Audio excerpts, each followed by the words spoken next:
My friend, who are the brain please? Mr. Frank Zappa. I did a video. If you haven't checked it out, I'll put it in the description or in the end of the link here. The idea is, what the heck is going on with these chords?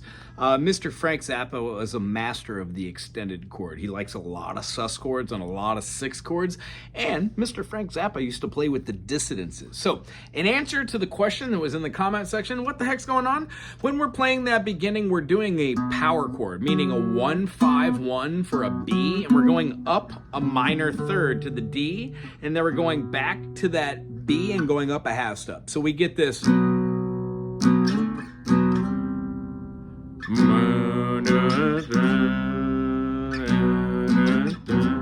Does this over and again to set that weirdness and the theme and the complexity of the song.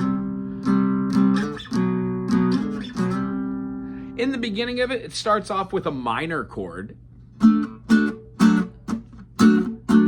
What's happening is a down, down, down, rest, down, down, down, down, down, down, while counting eighth notes, 1 and 2 and 3 and 4 and... Interesting? The feeling that it has after that goes up to the 7th fret and holds out an 11 chord. It builds a lot of tension, and the reason being, it doesn't really feel like it's supposed to be pulled one way or the other. It's a combination of a few triads, or you can name this a few different ways if you want. The first time it does that, the second time does the same feeling, and then goes down to that same sort of feeling, but more or less it's feeling out an A minor 7 or a minor with that dominant there. You could do an A minor or the minor 7, or just, again, play it as an 11 chord. Still feels really good doing it that way at the A. And then after that, who are the brain please? Well, those are individual note notations. That is, in my opinion, what makes Zappa really, really important and kind of special as an arranger.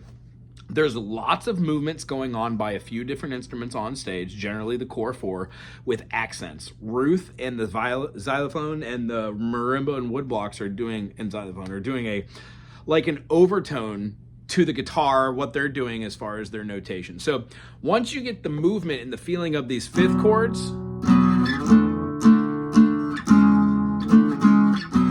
these are all power chords. So you can quite literally move those anywhere on the fretboard.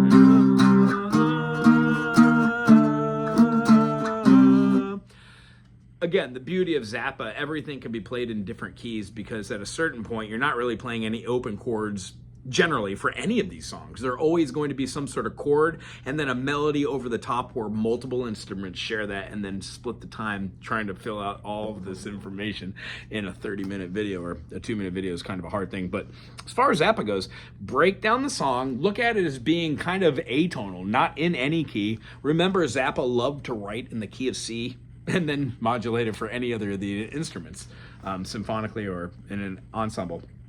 I do hope this process has helped you to understand some of the nuances and little idiosyncrasies. That first thing that Zapp's having with that, oh, there's power chords going on underneath it, doing that, oh.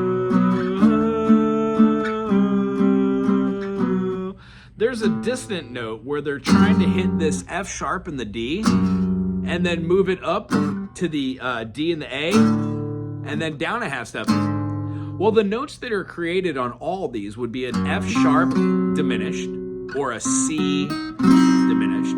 And then on the next one, you'd have a G sharp diminished. Or, of course, you have a D diminished. All relative diminishes are basically the same thing when you flatten a 3 and flatten a 5. There's only a couple different cases of chords or triads that aren't the same, but that's for a different lesson altogether. I do hope this helps you in your journey to trying to figure out those fingerings I had on there, and it adds a little bit more substance to that. Aloha.